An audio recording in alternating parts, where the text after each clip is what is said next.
کیے گئے ہیں۔ آبی وسائل کا انتظام۔ جناب اسپیکر، حالیہ دنوں میں پاک بھارت جنگ کے بعد بھارت نے پاکستان کے پانی کو روکنے کی دھمکی دی ہے۔ بھارت پانی کو بطور ہتھیار استعمال کرنے کی کوشش کر رہا ہے۔ میں یہ واضح کرنا چاہتا ہوں کہ پانی پاک بقا کا ضامن ہے اور اس میں کسی قسم کی رکاوٹ کو برداشت نہیں کیا جائے گا۔ اس حوالے سے بھارت کے ناپاک عزائم کا بھرپور توڑ کیا جائے گا، لیکن اس کے ساتھ ضروری ہے کہ ہم اپنے واٹر ریزروائرز میں جنگی بنیادوں پر اضافہ کریں۔ حکومت محدود وسائل کے باوجود پانی کے ذخائر کے منصوبوں پر عمل درآمد یقینی بنائے گی انشاءاللہ۔ جلدی اس حوالے سے ایک تفصیلی حکمت عملی کا اعلان کیا جائے گا۔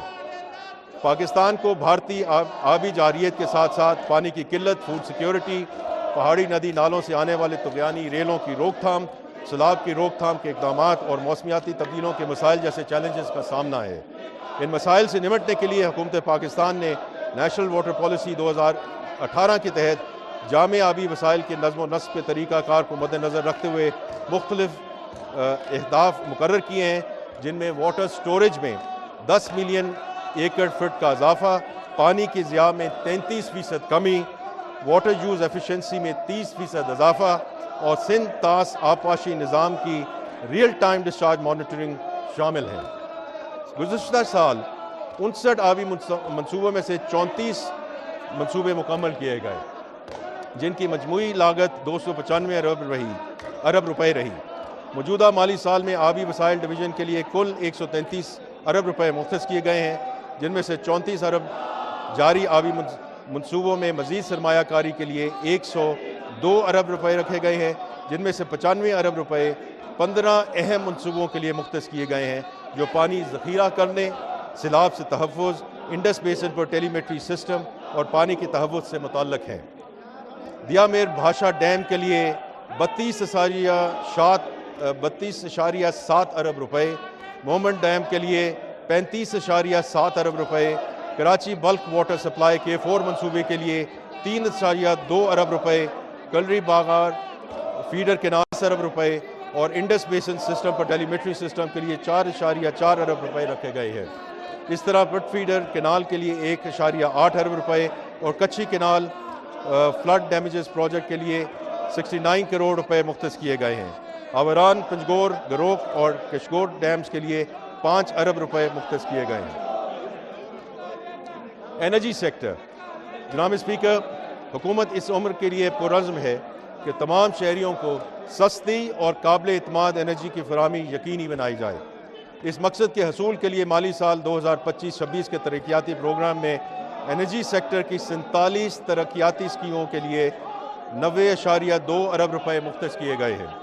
اس مختص رقم کا ایک بڑا حصہ پن بجلی منصوبوں سے بجلی کی ترسیل کے لیے مختص ہے، جیسے تربیلا 5th ایکسٹینشن HPP کے لیے 84 کروڑ روپے، داسو پن بجلی منصوبہ کے لیے 10.9 ارب روپے، سوکی کناری کے لیے 3.5 ارب روپے اور مومن پن بجلی منصوبے کے لیے 2 ارب روپے رکھے گئے ہیں۔ ملک میں بجلی کی ترسیل کے نظام کو مضبوط بنانے کے لیے 500 kV مٹیاری مورو رحیم یار خان ٹرانسمیشن لائن بچھانے کے لیے 1 ارب روپے مختص کیے گئے ہیں۔ نمایاں مختص رقوم میں 4.4 ارب روپے Allama Iqbal industrial city grid station کے لیے اور 1.1 ارب روپے قائد اعظم بزنس پارک کے لیے 220 kV گریڈ اسٹیشن کے لیے مختص کیے گئے ہیں۔ بجلی کے تقسیم کے نظام کو جدید بنانے کے لیے 100 اور 200 kVA ٹرانسفارمرز پر ایسٹ پرفارمنس مینج سسٹم کی تنصیب کے لیے 1.6 ارب روپے رکھے گئے ہیں، جبکہ آئسکو میں ایڈوانس میٹرنگ انفراسٹرکچر منصوبے کے لیے 2.9 ارب روپے مختص کیے گئے ہیں۔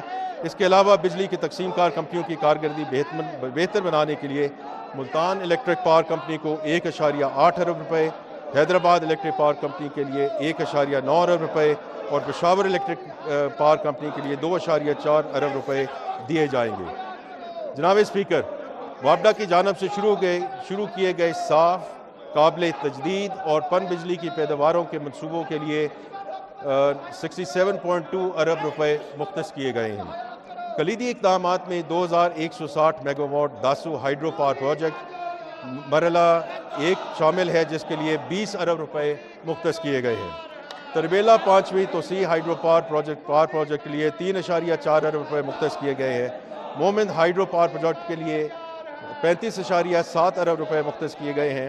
آزاد جموں و کشمیر اور گلگت بلتستان کی توانائی کی ضروریات کو محسوس کرتے ہوئے ان علاقوں میں پن بجلی کے 5 اسکیموں کے لیے 3 ارب روپے مختص کیے گئے ہیں۔ ان اسکیموں میں ضلع نیلم آزاد جموں و کشمیر میں 48 میگا واٹ جاگران 2 اور 40 mega watt Dorian hydro power projects شامل ہیں۔ ضلع گلگت میں 26 mega watt Shagarthang hydro power projects کردو، 16 میگا واٹ نلتر 3 اور 20 mega watt Hanzal hydro power projects شامل ہیں۔ گلگت بلتستان میں علاقائی گرڈز بنانے کے لیے فیز 1 کے لیے 1.2 ارب روپے مختص کیے گئے ہیں، جس کا مقصد 4 اضلاع گلگت، ہنزا نگر، سکردو اور استور میں بجلی کی طلب کو پورا کرنا ہے۔ زراعت کا شعبہ۔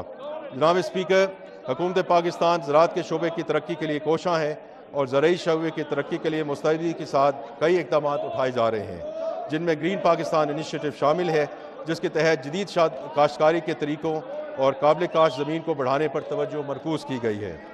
دیگر اہم اقدامات میں پیداواری صلاحیت کو بڑھانے، پیداوار کے فرق کو پورا کرنے، فصلوں میں تنوع لانے اور کسانوں کی منڈیوں تک رسائی بہتر بنانے پر توجہ مرکوز کی گئی ہے۔ حکومت کی جانب سے صلاحیت سازی، جینیٹک امپرومنٹ اور پوسٹ ہارویسٹ پروسیسز پر بھی زور دیا جا رہا ہے۔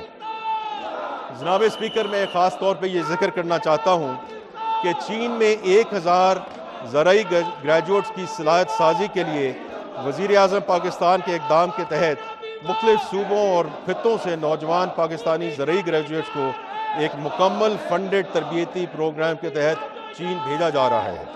اس پروگرام کے تحت پہلے مرحلے میں 300 زرعی گریجویٹس کا بیچ آلریڈی جا چکا ہے اور مزید 300 زرعی گریجویٹس اسی مہینے کے آخر تک چین پہنچ جائیں گے انشاءاللہ، جہاں انہیں ماڈرن سکلز اور انٹرنیشنل ایکسپوجر ملے گا اور ان کی صلاحیتوں کو زرعی شعبے کی بہتری میں کلیدی کردار ادا کے لیے استعمال کیا جائے گا۔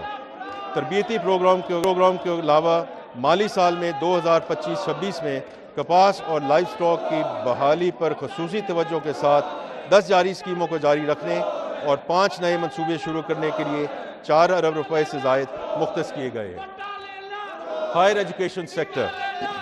جناب اسپیکر، اعلیٰ تعلیم کا شعبہ سب سے اہم شعبوں میں سے ایک ہے، کیونکہ یہی شعبہ تربیت یافتہ ہیومن ریسورس فراہم کرتا ہے، جو عمومی پیداواری صلاحیت کو بڑھانے کے علاوہ ملکی صنعت کی برآمدات میں اضافے کے لیے بھی اہم ہے۔